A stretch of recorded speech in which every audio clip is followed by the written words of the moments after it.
이 시간 우리에게 주신 하나님 말씀인 구약성경 창세기 20장 말씀입니다. 구약성경 24페이지쯤 창세기 20장 1절에서 18절까지 말씀입니다. 구약성경 24페이지쯤 창세기 20장 1절에서 18절까지 말씀 우리 한 절씩 교독하도록 하겠습니다. 20장 1절입니다. 아브라함이 거기서 네게부 땅으로 옮겨가 가데스와 술 사이 그랄에 거류하며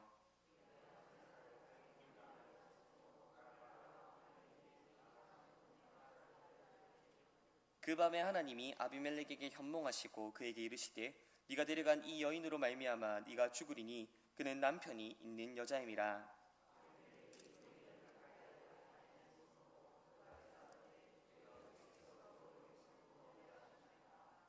그가 나에게 이는 내 누이라 하지 아니하였나이까. 그 여인도 그는 내 오라비라 하였사오니 나는 온전한 마음과 깨끗한 손으로 이렇게 하였나이다.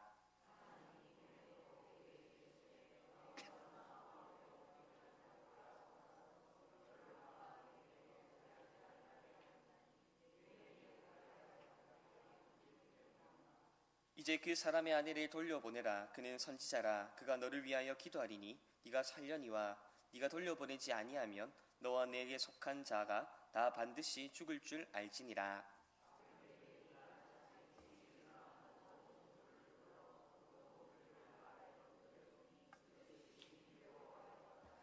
아비멜렉이 아브라함을 불러서 그에게 이르되 네가 어찌하여 우리에게 이렇게 하느냐. 내가 무슨 죄를 네게 범하였기에 네가 나와 내 나라가 큰 죄에 빠질 뻔하게 하였느냐. 네가 합당하지 아니한 일을 내게 행하였도다 하고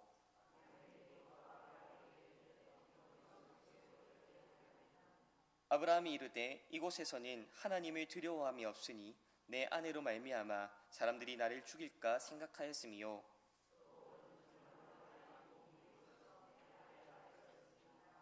하나님이 나를 내 아버지의 집을 떠나 두루 다니게 하실 때에 내가 아내에게 말하기를 이후로 우리의 가는 곳마다 그들은 나를 그대의 오라비라 하라. 이것이 그대가 내게 베풀 은혜라 하였었노라.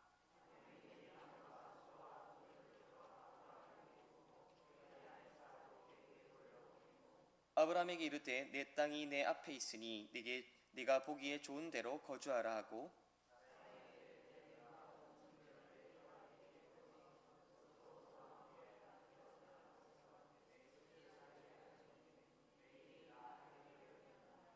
아브라함이 하나님께 기도하며 하나님이 아비멜렉과 그의 아내와 여종을 치료하사 출산하게 하셨으니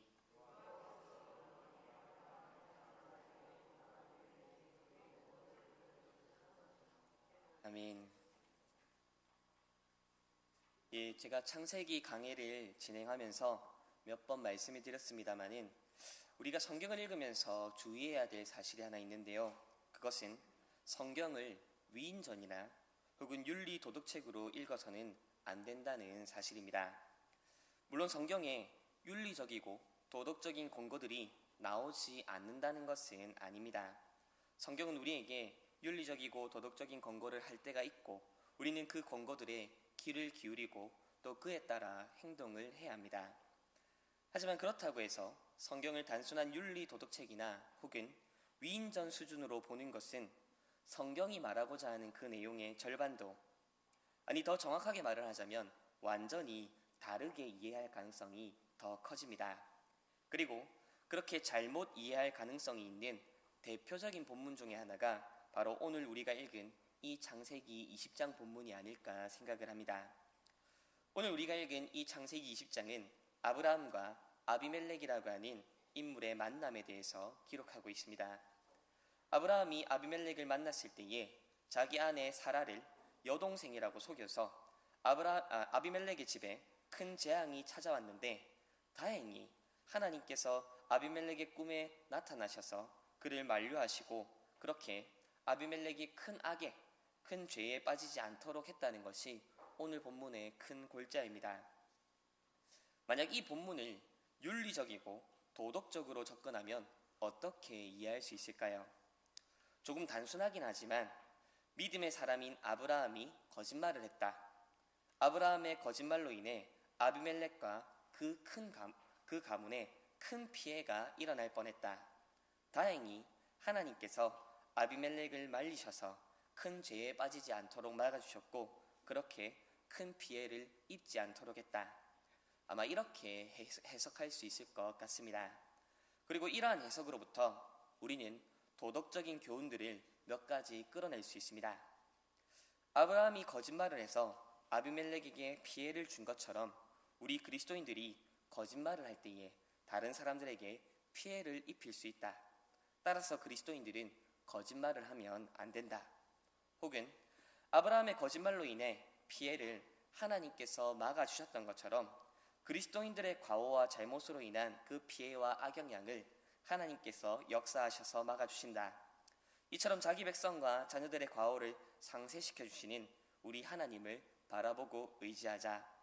아마 이런 식의 교훈들을 끌어낼 수 있을 것입니다. 자, 이렇게 보면 오늘 본문은 굉장히 단순하면서도 분명합니다. 신자는 거짓말을 하면 안 되고 또 신자는 자신을 도와주시는 그 하나님을 의지해야 한다라고 하는 분명한 교훈들을 얻을 수 있지요. 또 방금 제가 말씀드렸던 이 도덕적인 교훈들에는 잘못된 내용은 하나도 없습니다. 신자가 거짓말을 하면 안 된다는 것, 그리고 신자가 하나님의 도우심을 의지하며 살아가야 된다는 것은 너무나 자명한 진리지요.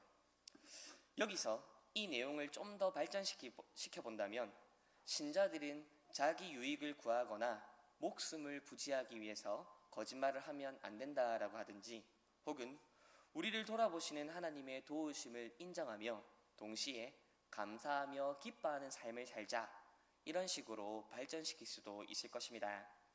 이렇게만 보면 우리는 오늘 본문으로부터 아주 분명하고 유익한 도덕적 가르침들을 받을 수 있을 것 같습니다. 그러나 제가 지금까지 말씀드린 이 내용들은 그냥 보기에는 아무런 오류나 문제가 없어 보이지만 결정적으로 잘못된 것이 하나 있습니다. 그것은 이미 앞에서 말씀드린 것처럼 이 성경의 메시지를 세상의 윤리와 도덕, 그 가르침과 전혀 다르지 않게 만들어버렸다는 사실입니다. 다르게 표현하자면 우리가 가진 기독교 신앙을 세상의 윤리 도덕 내지는 세상의 다른 종교들의 사상과 가르침과 전혀 차이가 없도록 만들어버렸다는 사실입니다. 물론 이 땅에 존재하는 각각의 윤리적이고 도덕적인 사상이나 혹은 종교적인 가르침들의 그 세부적인 내용들은 아마 저마다 크고 작은 차이들이 있는 것은 분명합니다. 하지만 거의 대부분의 종교나 혹은 도덕적 가르침들이 가지고 있는 공통적인 분모가 하나 있는데요. 그것은 인간이 그러한 도덕적 혹은 종교적 가르침과 사상들을 수용하고 수행하는 것을 통해 어떠한 경지나 혹은 수준에 이르는 것을 목표로 삼고 있다는 사실입니다. 예를 들어서 불교에는 참선이라고 하는 행위를 통해서 그리고 수행을 통해 해탈이라고 하는 경지에 이르는 것을 목표로 합니다. 또 유학의 한 분파인 성리학에서는 인의의 질을 갖춘 훌륭한 인물이 되는 것을 목표로 하고 그렇게 수신제가 치국평천하라고 하는 그러한 목적을 갖고 있습니다. 또 서양의 플라톤의 철학에서도 인간의 이성을 통해 욕망과 의지를 잘 다스리는 그런 철인이 되는, 즉 철학을 하는 인간이 되어서 이생세계에 이르는 것을 목표로 삼고 있습니다. 심지어 기존에 존재하고 있는 윤리나 도덕을 거부하는 실존주의 철학에서도 그렇게 자기 스스로 자기 삶의 의미를 부여하며 살아가야 된다는 그런 가르침을 하는 샤르트르와 같은 철학자 역시도 결국에는 자기 바깥에 있는 존재하는 모든 의미들에 영향을 받지 않는 그런 그런 사람이 되는 것을 하나의 경지와 수준으로 삼고 있고 그것에 이르는 것을 목표로 삼고 있습니다. 조금 철학적인 이야기들을 해서 약간 어려웠습니다만은 이처럼 세상에 존재하는 다양한 종교와 철학 그리고 윤리적 가르침들인 그 구체적인 내용과 방법에 있어서는 차이가 있지만 저마다 그들이 상정해둔 경지나 수준이 있고 또 거기에 이르는 것을 목표와 목적으로 삼고 있습니다. 물론 이러한 목표가 있는 것은 우리 기독교 신앙도 마찬가지입니다. 성경도 우리가 이르러야 될 수준에 대해서 이야기를 합니다. 그것을 하나님의 형상을 회복하는 것이라고 말을 한다든지, 혹은 그리스도의 장성한 분량에 이르러야 된다고 말을 한다든지, 혹은 신의 성품에 참여한다라는 것으로 표현하기도 합니다. 이처럼 성경도 우리에게 우리가 이르러야 될 수준과 경지에 대해서 말해주고 있는 것은 분명합니다. 하지만 성경이 혹은 우리 기독교 신앙이 다른 종교나 윤리적 가르침과는 다른 결정적인 차이가 있는데요. 그것은 우리가 이 경지와 수준에 이르는 것에 주도권과 공적이 결코 우리 자신, 즉 사람에게 있지 않다는 사실입니다. 그리고 바로 그것을 보여주는 본문이 우리가 오늘 읽은 창세기 20장이 아닐까 생각을 합니다. 오늘 우리가 읽은 이 창세기 20장을 앞에서 말씀드린 윤리 도덕적 교훈을 얻기 위한 본문으로 본다면 사실 오늘 본문은 성경에서 불필요한 본문 중에 하나가 아닐까 생각을 합니다. 왜냐하면 오늘 본문과 거의 비슷한 내용이 창세기 12장에도 이미 한번 나왔고, 또 나중에 창세기 26장에도 한번 나온 적이 있기 때문입니다. 우리는 이미 창세기 12장에서 아브라함의 거짓말에 대해서 살펴보았습니다. 그때도 아브라함은 자신의 아내를 애굽의 바로에게 자신의 여동생이라고 속이고 넘겨준 일이 있었습니다.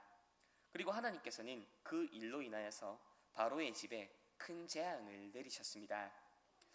이때 애굽의 바로는 재앙을 당했고, 그리고 그 아래 있던 아비멜렉은 재앙을 피했다는 사실 외에는 거의 모든 내용들이 흡사하다는 것을 볼 수 있습니다. 만약 우리가 이 본문들에서 거짓말을 하면 안 된다라고 하는 교훈을 뽑아낼 것이라고 한다면 이 두 사건 중에 한 본문은 필요 없는 본문이 될지도 모르겠습니다.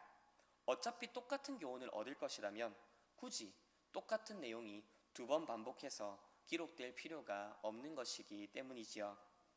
하지만 창세기 12장은 12장 나름대로, 그리고 오늘 본문은 오늘 나름대로의 의미가 있는데요. 그것은 성경이 단순한 도덕적 표상을 알려주는 책이 아니며 동시에 한 인물의 행적을 보고하는 책도 아니기 때문입니다. 성경은 우리에게 한 인물의 도덕적 성장과 변화를 소개해주는 책이 아니라 그 인물을 들어 역사하시는 하나님과 그 하나님의 구속 역사를 알려주는 책이 바로 성경입니다. 따라서 우리는 각 본문이 지니고 있는 의미를 파악하는 데 있어서 그저 우리가 가지고 있는 도덕적이고 윤리적인 잣대를 들이대면 안 됩니다. 대신 우리는 한 본문이 하나님의 구원 역사와 관련해서 어떤 구체적인 정황과 문맥 속에서 들어있는가 살펴보는 가운데 그 진정한 의미를 파악할 수 있어야 합니다.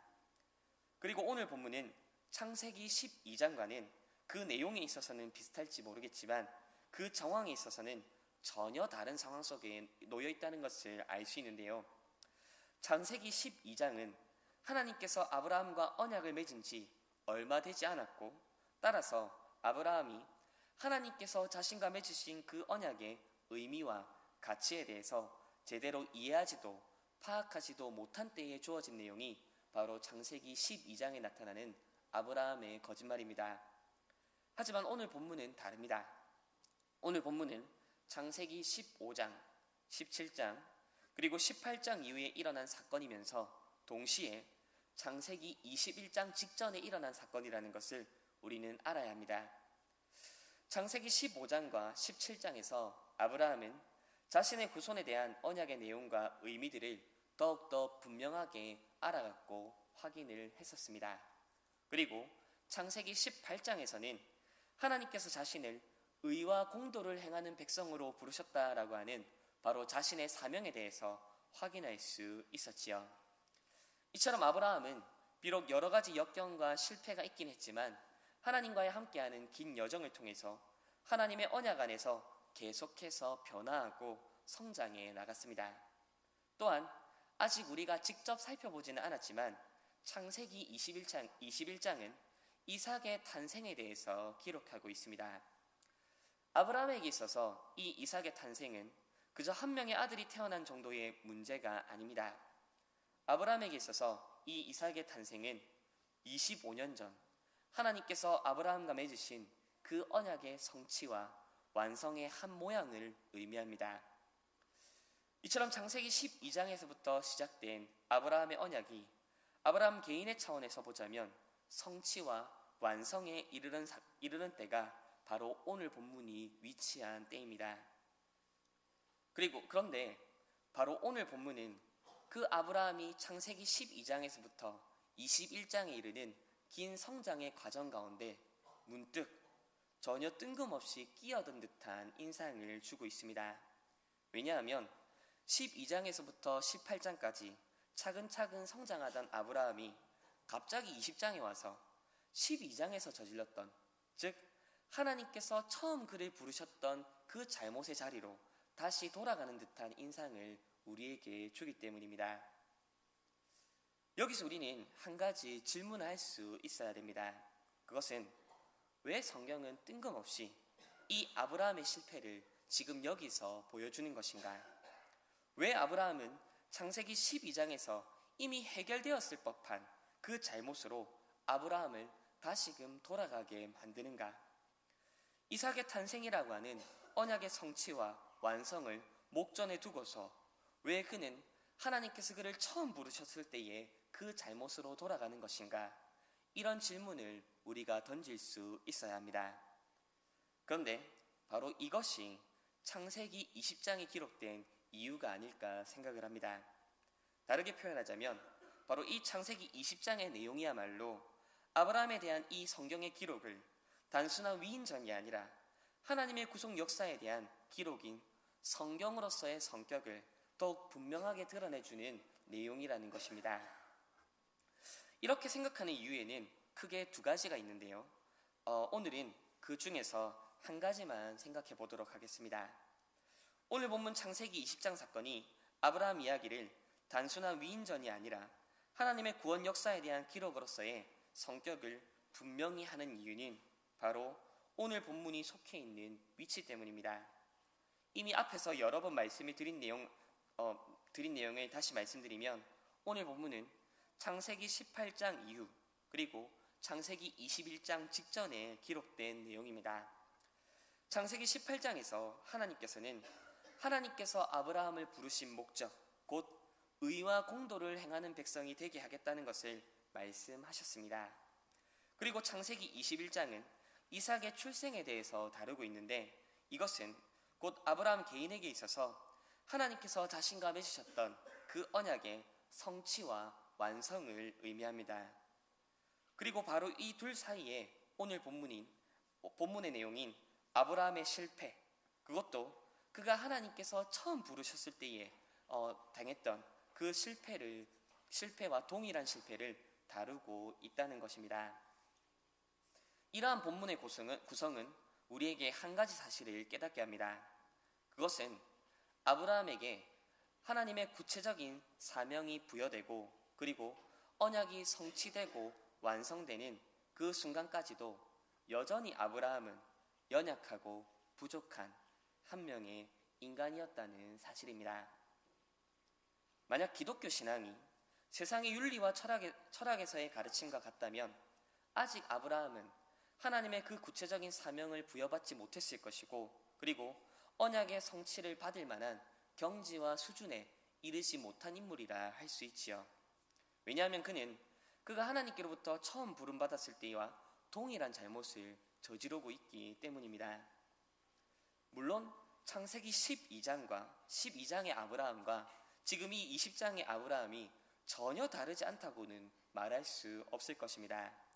하지만 분명 오늘 본문이 우리에게 보여주는 아브라함의 모습은 창세기 12장에서 보여주었던 모습과 크게 다르지 않은 모습입니다.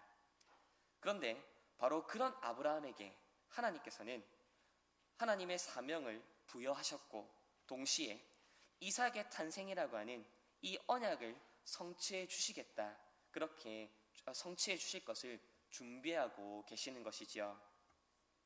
이러한 사실을 통해 우리는 하나님께서 자기 언약 백성에게 사명을 부여하시고 그리고 그와 맺은 언약을 성취해 주시는 것이 결코 그의 어떤 경지나 수준의 근거에서 주시는 것은 아니라는 것을 확인할 수 있습니다. 물론 하나님께서는 각 사람의 분량과 은사에 따라서 그에 걸맞는 직무와 직책들을 허락해 주시는 것은 분명합니다. 하지만 인간의 자질 자체가 혹은 인간이 이르는 그런 수준과 경지 자체가 사명의 부여 근거가 될 수 없고, 인간의 수준 자체가 언약 성취의 원인이 될 수는 없다는 사실입니다. 오직 사명의 부여와 언약의 성취와 완성은 철저하게 하나님의 주도권에 달려있다는 것이지요. 그리고 여기서 우리는 계속해서 이야기하고 있는 우리 기독교 신앙과 도덕의 차이, 한 걸음 더 나아가서는 복음과 종교의 차이를 확인할 수 있습니다. 세상의 윤리와 도덕, 그리고 세상의 수많은 종교는 그 사상과 가르침을 통해 이르게 되는 그 경지와 수준에 대해 전적으로든 혹은 부분적으로든 그 공적을 인간에게 돌립니다. 따라서 여기에는 인간에게 자랑할 것과 공로가 개입할 여지가 있습니다. 하지만 우리 기독교 신앙과 복음은 그렇지 않습니다.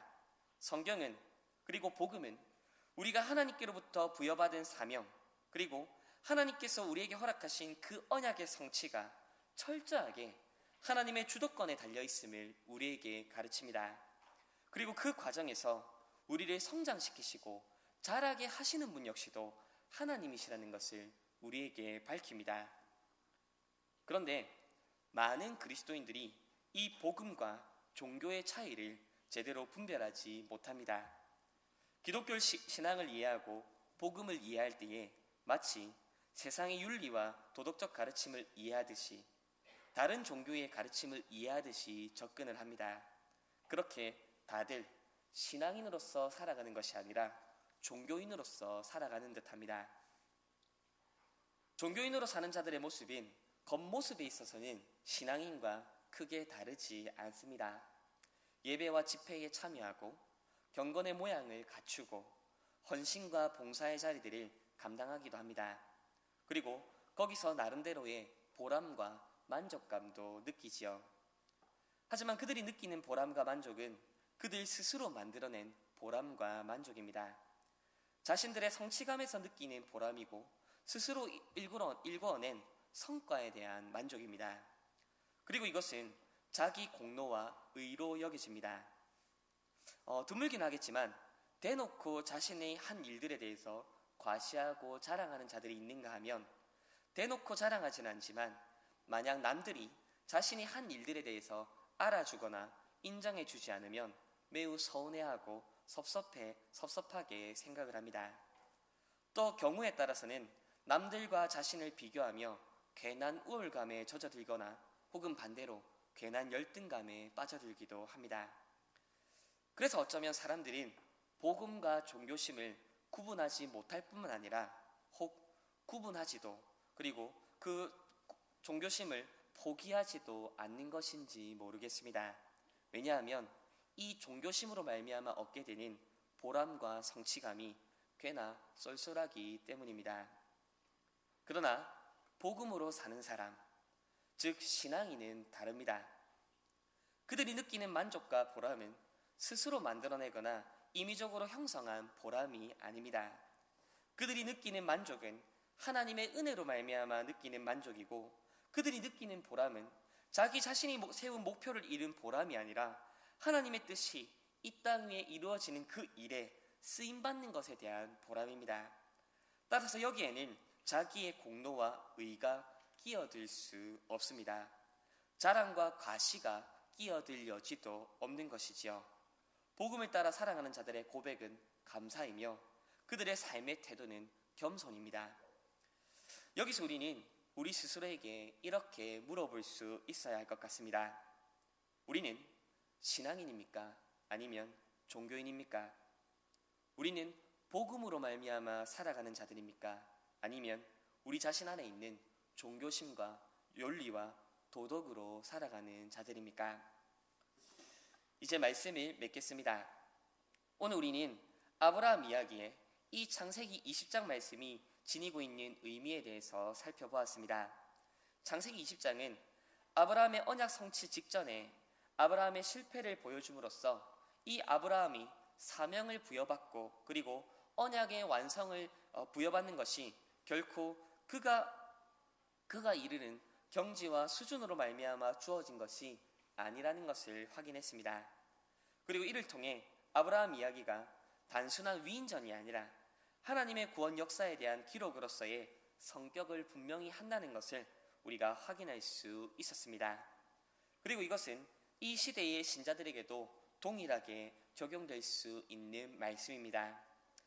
우리가 신자로 살아간다는 것은 단순히 신자가 되는 그 순간, 즉 구원을 받는 그 순간만 하나님의 은혜와 주권으로 되는 것이고 이후의 삶은 우리의 노력과 열심으로만 얻어내는 것이 아닙니다. 신자가 되는 것도 은혜로 말미암듯이 신자로 살아가는 것 역시도 하나님의 은혜로 말미암는 것임을 우리는 기억해야 합니다. 바로 이것이 복음을 믿는 신앙인의 모습입니다. 아무쪼록 우리 성막교회 성도님들이 이 복음의 원리를 따라 살아가는 신앙인이 되었으면 좋겠습니다.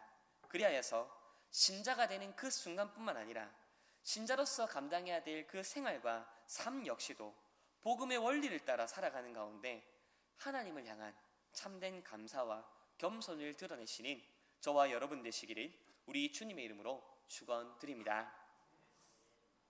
이 시간 우리 들은 말씀을 기억하면서 함께 기도했으면 좋겠습니다.